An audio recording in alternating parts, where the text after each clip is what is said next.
Šitas parkas vadinasi Basų kojų parkas ir idėja yra nusiauti batus ir pajusti planetos energiją.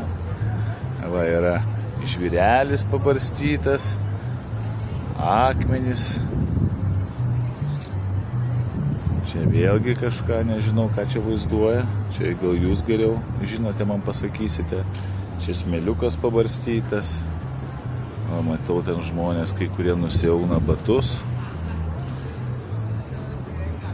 O čia va matau keletą nusiavusių.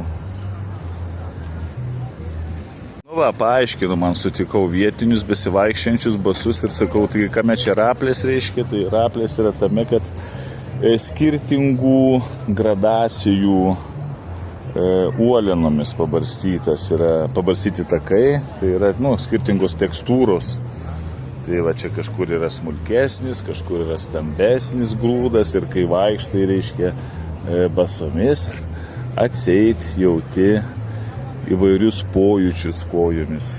Bet sako, reikia susikoncentruoti, susitelkti. Tai va, toksai humorėlis.